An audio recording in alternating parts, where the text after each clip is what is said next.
dear one, my darling, my sweet thing, my soul sibling, happy manifesting Monday to you. I'm so honored to be spending a few moments with you here today. And I want to speak about healthy ego today. Last week I talked about living an ego based life versus a soul based life. And my good friend, one of my very best friends, Letitia McLaughlin, who tends to hang out with me on Mondays, hello, Letitia, said, can you talk a little bit more about healthy ego? What are some of the qualities and characteristics of healthy ego? And I think that's a really good suggestion. I appreciate that. So I always invite suggestions about conversations, and I think that makes it just a lot more fun and fulfilling to keep doing these things and hanging out with you in this way. So here's the deal. Again, boiling it down, we're spiritual beings having a human experience. We're not all spirit, we're not all human. When we overly identify with our human selves, that's when we can start to feel very separate, go into maybe unhealthy ego, where we need to defend, posture, pose, compete. When we start to relax and realize I'm a soul having a human experience, we can start to enjoy the journey a little bit more. We can start to come more from that place of love rather than fear, because it's scary to be alone and disconnected, right? But as we know, we are from love. We are here to learn and grow and expand as souls. We can start to have more fun with the process. We can start to cultivate more affection for ourselves, more kindness. We can relax and receive our own self-love. And as we do this, we can show up as a more authentic presence in the world.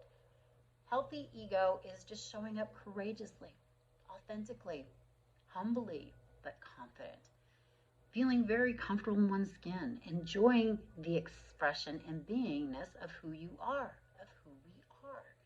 This can be a great time.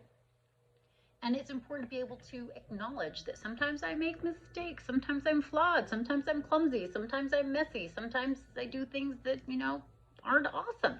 But to be able to love ourselves unconditionally anyway, having compassion for our stories, and therefore compassion for other people's stories, and compassion for the plight of being separate than God. All of our pain comes from our perceived disconnection from God. But as we maintain our connection to God and we have that awareness of our connection to spirit, we can celebrate and have fun as splinters or facets of the divine while we're here in human form, being our unique selves. Like I mentioned before, we're all a different piece of the puzzle of humanity. And if we can relax and enjoy the piece that we are, and continue to explore what that means with introspection, with curiosity, with wonder, with joy, we're able to show up in a way that is compassionate, joyful, affectionate, in a way that's dancing and playing and creating with other people. Again, ego wants to be superior or feels inferior. It's a roller coaster. But when we know all of God's children are special and none of God's children are special, that we're all the same stuff, we can relax and enjoy the expression that we have been designed to be. But here's another thing. There's a caveat here. We also need to have boundaries and discernment.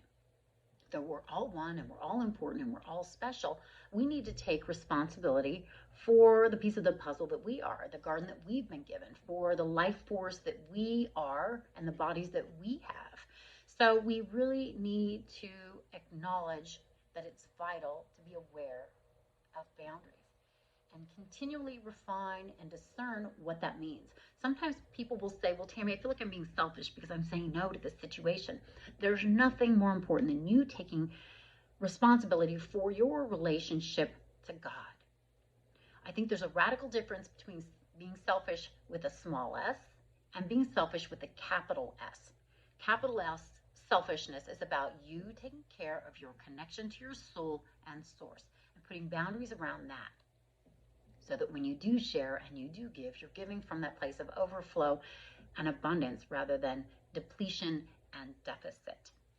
So some of the qualities of healthy ego, again, it's a soft self-confidence, it's humility, it's joy, it's self-compassion, it's self-love, it is self-celebration.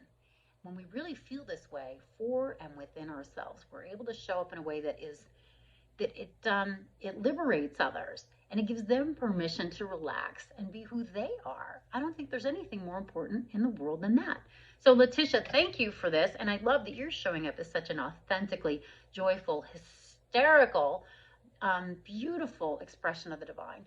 And for each and every one of my friends that are hanging out here, permission to be you granted, warts and all, ego and all, um, soul and all, light and all.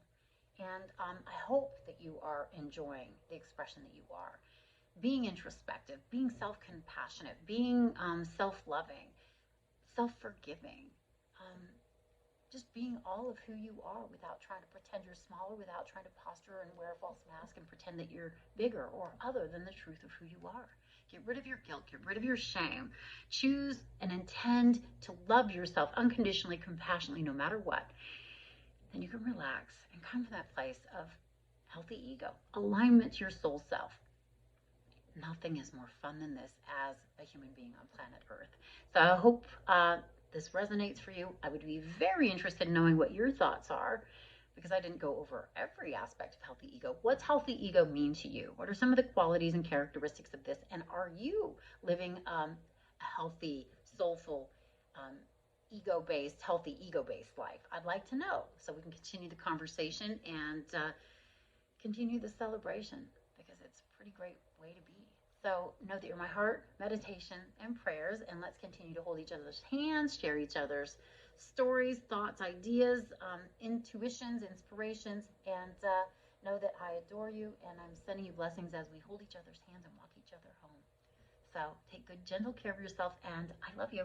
I appreciate you. I adore you, and I look forward to being in conversation with you. God bless you.